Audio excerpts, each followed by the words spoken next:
Anyone who believes in indefinite growth on a physically finite planet is either mad or an economist.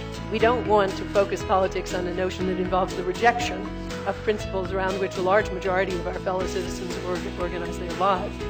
We are not as endlessly manipulable and as predictable as you would think.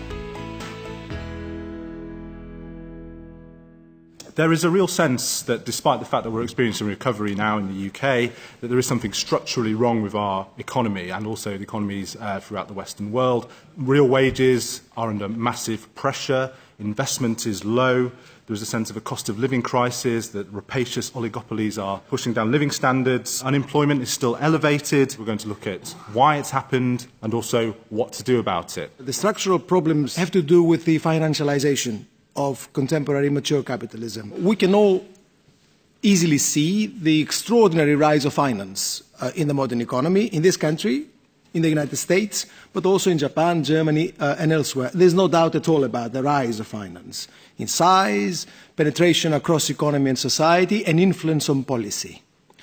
Now, is this financialization, though? Is it simply the rise of finance? No, I would say. That's not what financialization is, although that is a fundamental part of it.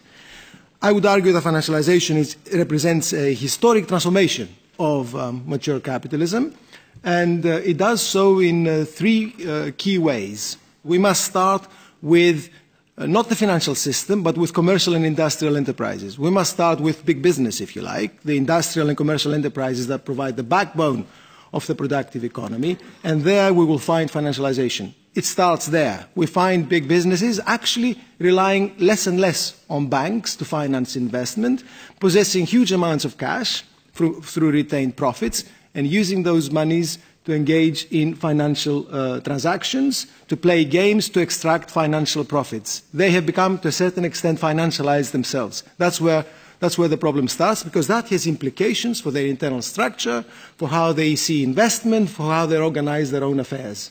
The second tendency of financialization has to do with the banks.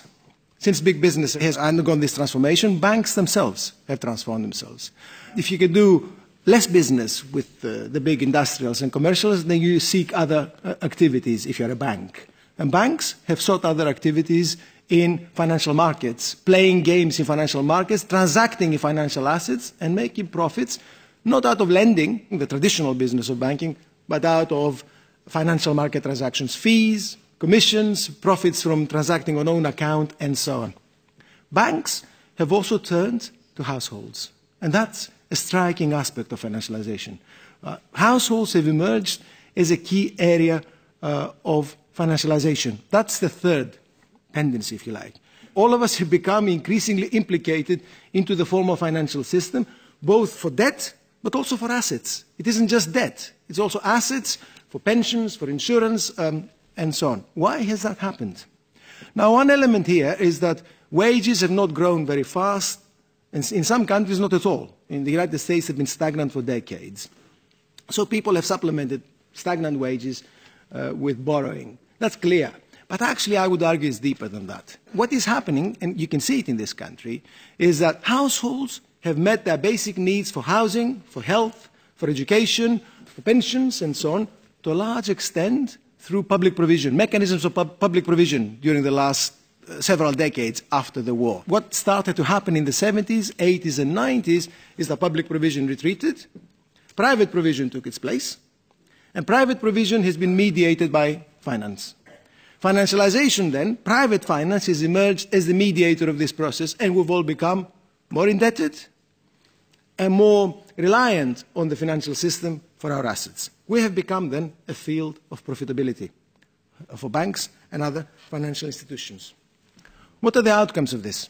This financialization of capitalism has resulted in a system that is, first of all, deeply unequal. It's a system that has also been socially transformed. The powerful layers, social layers that have emerged, are not only the owners of capital, but also those who are well located and positioned in relation to the financial system. They are key bankers, key advisors and other players of the financial system, key people who can make a profit by being connected to the financial system. These people also play a key role in shaping policy, absolutely key role in shaping economic and other policy. Finally, this is a deeply unstable system. It isn't just unequal, it isn't just socially transformed, it's also deeply unstable because it contains finance across its structure. And finance, as we know, is a deeply unstable mechanism in capitalist economies. It tends naturally to create bubbles and naturally to create crises when these bubbles burst. What can be done about this? Regulation is important, but regulation alone is not enough. We've had plenty of regulation over the last 3 to 4 decades. It's been toothless regulation, regulation designed by the banks for the banks. We need different regulation, regulation with teeth that would actually restrain the financial system, but regulation alone is not enough. The financial system will always find ways of bypassing regulation. What we also need to confront head-on is the question of ownership, of assets, key assets in the economy, and public policy generally. And I would argue that if financialization is as deeply rooted as I've argued it is, we need to consider an intervention with regard to commercial and industrial enterprises. We need public ownership in those fields. We need to consider what this means for organizing production and for investment and so on. I repeat, in the area of real activity. We need to consider ownership for banking, public ownership, not simply nationalizing the banks and providing them with money, but running them as public enterprises with a new spirit of public service and with a public mandate.